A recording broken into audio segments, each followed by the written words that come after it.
We announced yesterday that for the first time in, I think, 28 years, America made more steel than Japan. Can you believe it? Japan's a big steel country. America made more steel than Japan. The numbers are record-setting numbers. Every one of our numbers are doing. We've never had anything like it. We have over $18 trillion coming into our country. We're building thousands of plants and all sorts of businesses all over the United States. It's never been anything like it.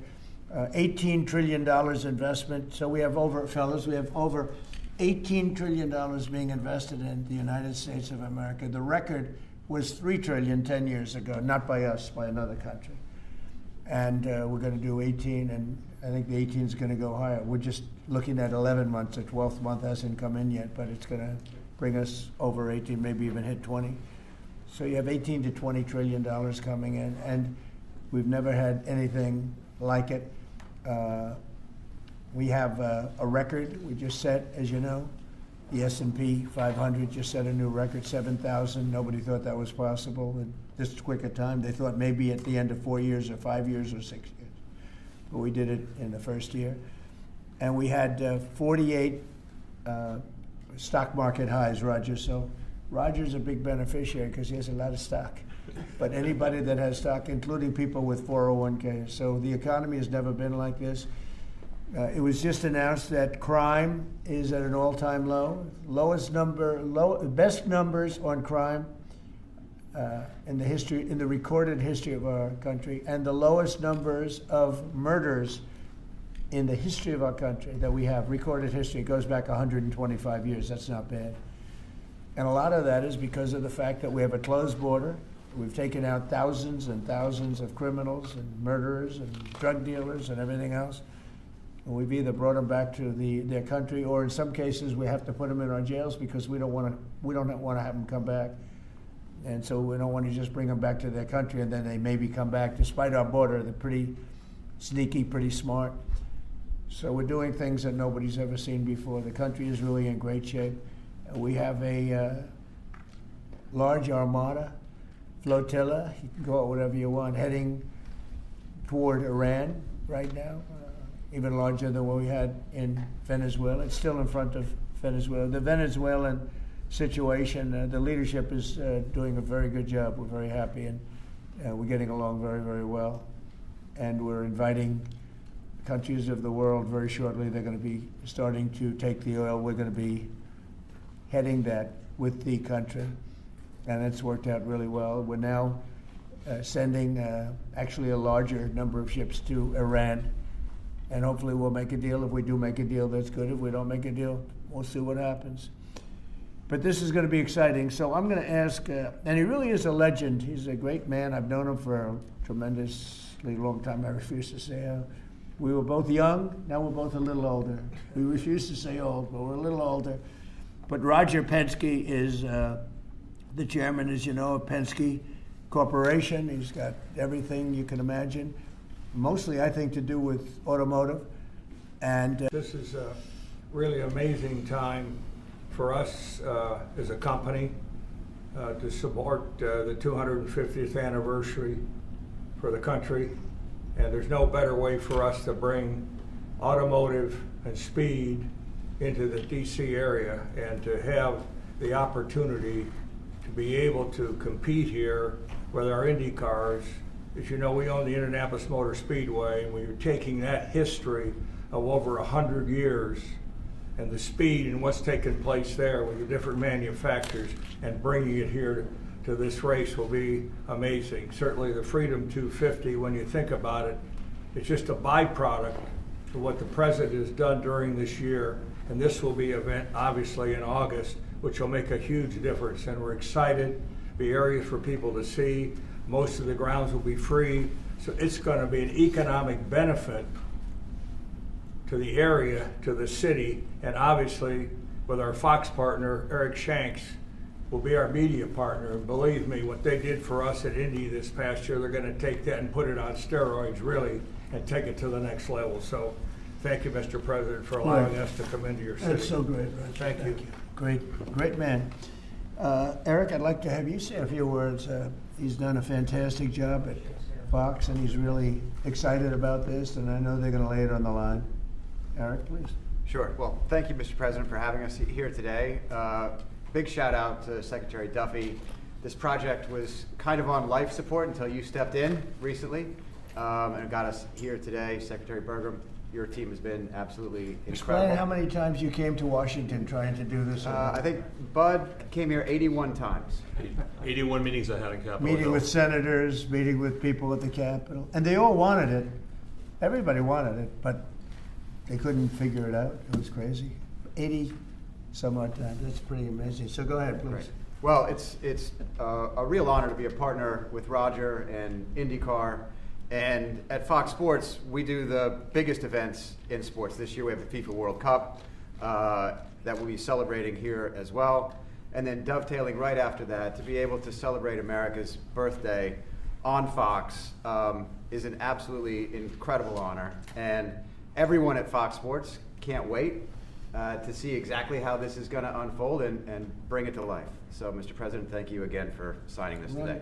And the big thing, it's August 21st through the 23rd, and I believe the race is on the 23rd, right? Yes. That's going to be incredible. They're going to have practice sessions. It's going to be just a very exciting period, I think, for Washington. If I could, I'd like to ask Sean Duffy, the Secretary of Transportation, who's terrific and doing a great job. Much more important than Sean is we have Rachel Campos Duffy here, and she's one of the greatest people I know and one of the greatest people on television, so most of you know her, but I don't think we'll have her speak about the race because she knows less about it than anybody up here. But she is fantastic. Sean, please. So the president gave us all a directive, which I'm grateful for. We're going to celebrate America's 250th birthday, and he asked all of us to think outside the box. How do we make this historic and cool, and let's all do this together? And he loves the country, he loves the birthday, and so we at DOT were working on this concept. We didn't know at the same time Penske was working on the same project too. And so we've come together, and Doug has been a wonderful partner. But to think 190 miles an hour down Pennsylvania Avenue, this is going to be wild. The last time we had a race in the capital city, Bud, was when? 1801, Thomas Jefferson with the horse race. A horse race in 1801, Mr. President. Now we're going to do a real race. That's so great. That's such a great. So listen, this doesn't happen. You know, we just don't come in and ask the president to sign. There's a lot of work that goes into this, as you can tell. Bud and my chief of staff Pete all had a lot of meetings on the Hill. We couldn't be more excited about this. Again, I'm going to repeat: this is free for the American people to come to your nation's capital and see a great road race. Freedom, America, speed, and road racing. It doesn't get more American than that, Mr. President. So thank you for signing this, and thanks for. Now we have a race here on our city property, on the national properties, that is going to celebrate America. The word free shouldn't be overridden, because we are going to have a free event here. People come out and celebrate our country's history. I also want to thank Mayor Bowser. She has been a great partner in this process as well too. So I know, Mr. President, she's a great supporter of what you've done here in the city as well too, and we thank her for this. But we're going to have an amazing event. We're going to make everybody in this country proud. We want everybody to come out for free and enjoy this and celebrate our country the way it should be here in the nation's capital. Thank you, Mr. President. And I said pick the best site.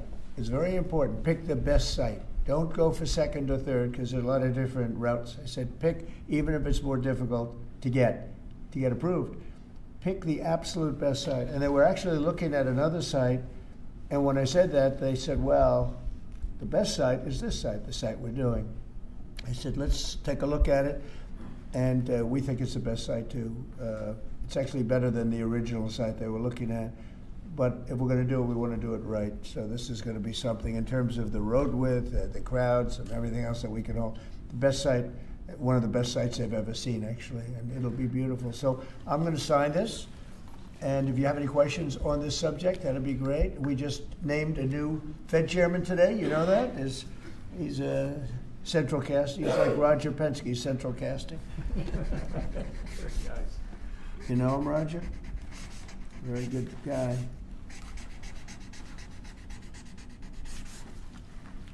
Roger, no auto pen. I didn't use an auto pen. Here, Roger, take that. I will. Thank you. Thank you. Oh, that's great.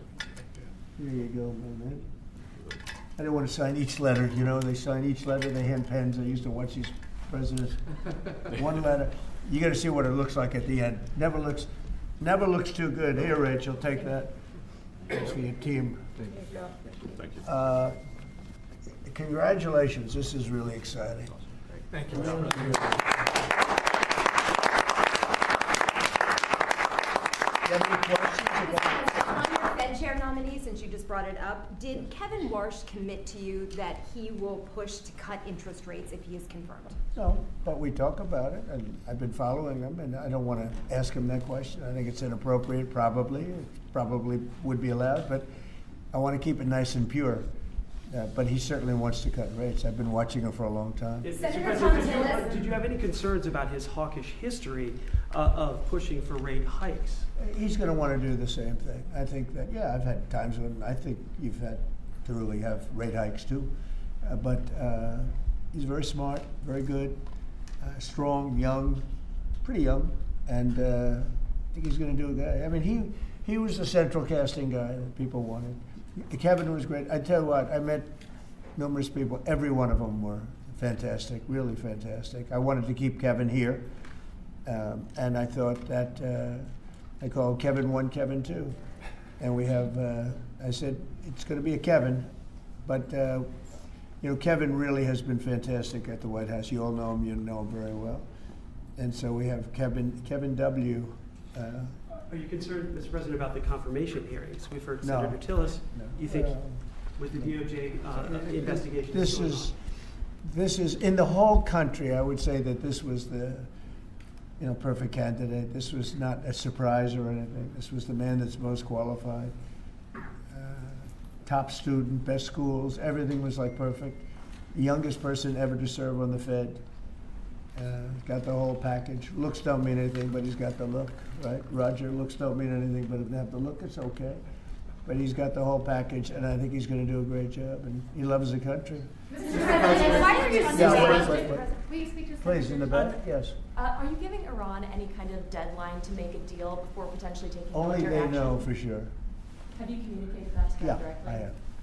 Mr. President, do you have a timeline for when you're going to pull back potentially the federal presence there? No, we'll see how it all works out. You know, they have to float someplace. They might as well float near Iran, but it's a rough situation going on. So I stopped 837 people, as you know, last week from being hung.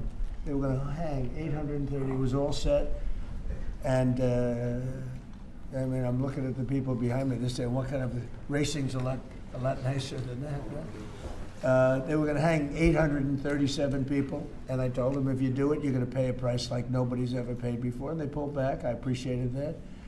But a lot of people are being killed, so we'll see what happens. I can say this: they do want to make a deal. Mr. President, about Virginia, actually. Virginia flipped the governorship, and now they're looking at 50 proposals to increase taxes. What do you think about that? Well, I think it's terrible. I think a lot of people will leave Virginia.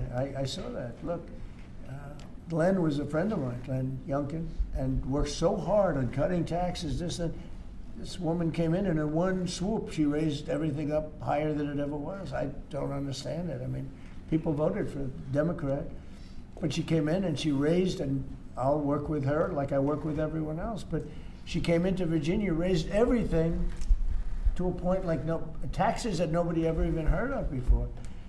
And I don't understand. How do people get elected with this kind of philosophy? This is only in the very modern age. You know, I grew up and I've always heard politicians will cut taxes, everybody screaming, we're going to cut taxes. I cut taxes.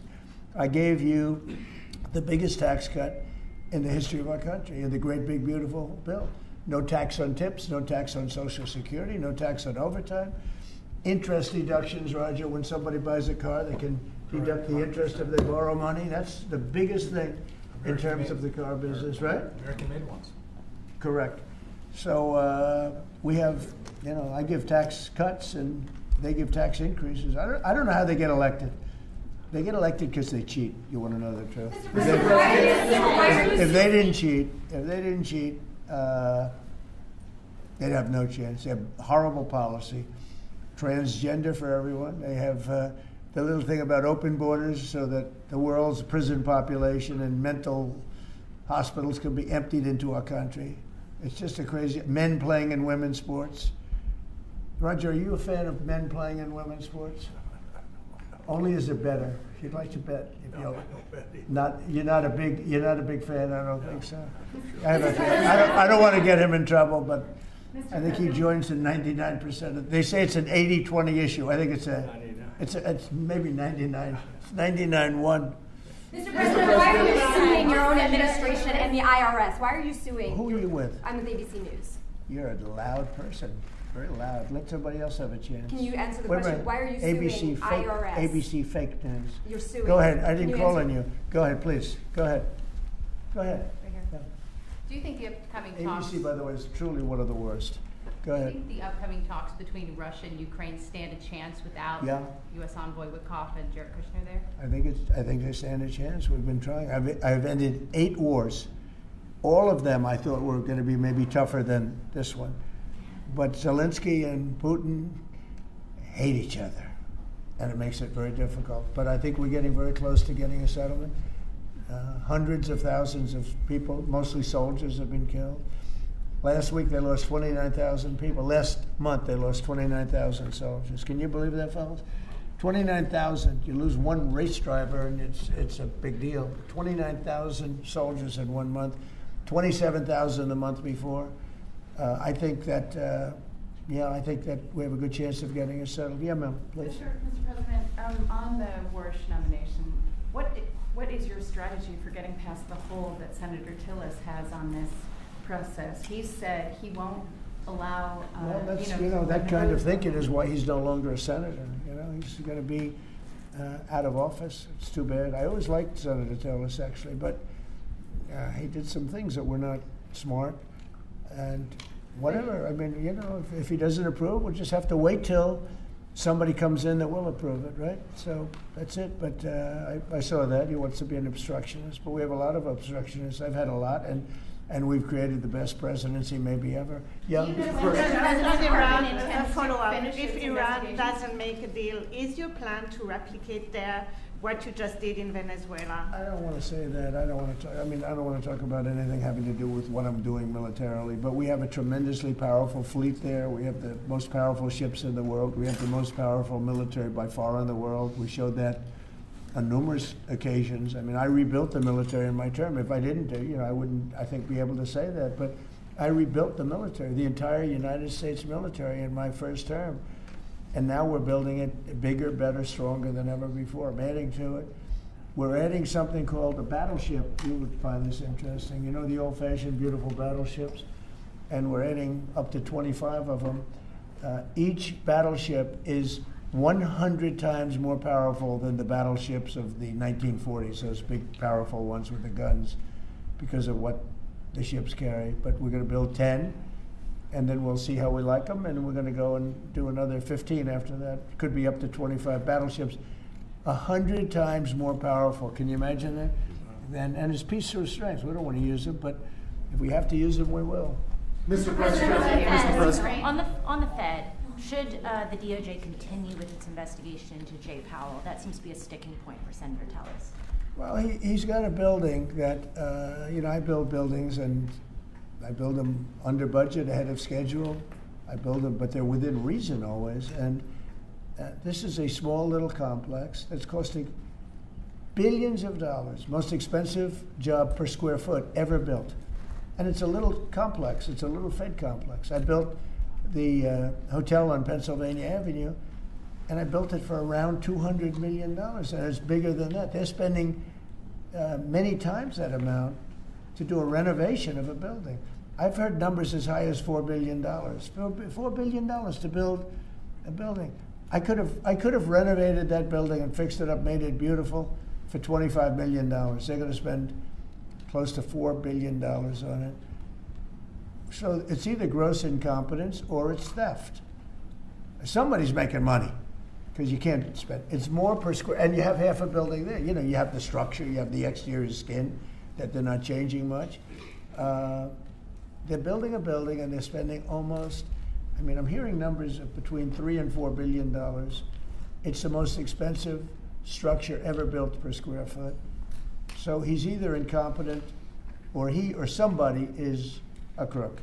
And we'll find out. Mr. President. Thank you, Mr. President. On Christine Rome should step Minneapolis, down? Go ahead and say it. on Minneapolis, Governor Tim Walz recently likened the conflict on the ground to Fort Sumter, sort of imply that this is the beginning of a civil war. Do you agree with that characterization? Do you feel like there's a civil war brewing? The governor said that? Governor did. Well, does he know what Fort Sumter was, or do you think somebody wrote it out for him? No, this is, I was elected on law and order. I was elected on a strong border. We had a border that allowed 25 million people to come in. Many were murderers. They murdered people. We had 11,888 murderers. We had prisons, including Venezuela, but Venezuela opened its prisons. So did the Congo. The Congo in Africa opened its prisons. They dumped people into our country. Many countries did that. I would have done that if I were leading a country. I would have dumped the prisoners into our country. We had open borders. We had all these things. I was elected on law and order. I was elected on the economy. I was elected on a lot of reasons. Because when I took over, we inherited a mess. Prices were too high. Inflation was the highest it was in 48 years. I say ever, but the media always corrects me by saying it's only 48 years. I think 48 years almost sounds worse. But when I was elected to do a job. And one of the big things I was elected to do is law and order. We now have the lowest crime rate in the history of our country. We have the lowest murder rate in the history of our country. We have Washington, D.C., which was a dangerous place to walk, is now a totally safe city. You can walk with your husband or your wife. You can walk with your children right down the middle of the city. Nothing's going to happen. We did a great job. We had the National Guard. We have soldiers. We have people that nobody's going to mess with. And we've taken out. Remember, it's not just that. In Washington, we've removed over 2,000 criminals. And you know, if you look at the numbers, a very small percentage of your population, 2%, 3% of your population causes 90% of the crime. So when you move, it's amazing how that works. But the criminals go over and over and over again. So 2 to 3% of your population can cause over 90% of your crime. So it's not that complex. We moved 2,000 people out of Washington. We brought them back to their countries where they came from. They came through open borders by Sleepy Joe Biden. And I will tell you, Washington is safe. If you look at New Orleans, as you know, we went there about 4 weeks ago. I was with the mayor of New Orleans last night. He was at the premiere, and she was at the premiere. She was great. I believe she's a Democrat. She came over. She thanked me so much. She said crime is down more than 50% in just a few weeks. And you couldn't even walk down the street in New Orleans. It's so bad. And now they let us in there, and she is thanking me so much, so profusely. She was great last night. I'd do that if I were a Democrat. I'd say call Trump in, let them do what they do. But we remove people, criminals, from the cities, and they become safe cities. If you look at Minneapolis, we have crime down there because we took out thousands of people, despite all the mess and everything else. But do these people really want to have rapists? Do they really want to have drug dealers and people from prisons and murderers? Do they really want to have them in the community? You know, it's really insurrectionists and agitators, and they're paid. And you can tell a lot of reasons. Number one, they're professionals, you know, with their mouth. But they're also, you look at the signs are all professionally made. They have signs that are gorgeous. In fact, I want to get the sign because I need a lot of signs for different things, and I want to find out whoever does their signs, they do a beautiful job. You know, everybody has this beautiful sign with brand new wood. It's like leather panels. They have a leather handle on the bottom. These are not people these are people that are handed signs, and we know pretty much, we're getting very close to it, but we know pretty much who's funding this stuff. These are paid insurrectionists, paid troublemakers. But I was elected by a landslide. I won every swing state. I won the popular vote by a lot. I won everything. And I was elected by a landslide on law and order and on strong borders. We had a border that was so bad, so open, where 25 million people came in over a period of 4 years, and now nobody comes in. Nobody even tries to come in. And I can only say, I think, we'll say it very plainly, elections have consequences.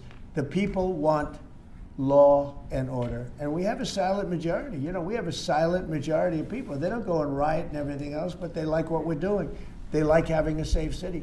I get calls every single day. Every person I see working in the White House, people I don't know, Many people work here. And they say, I'd like to thank you, sir. Why?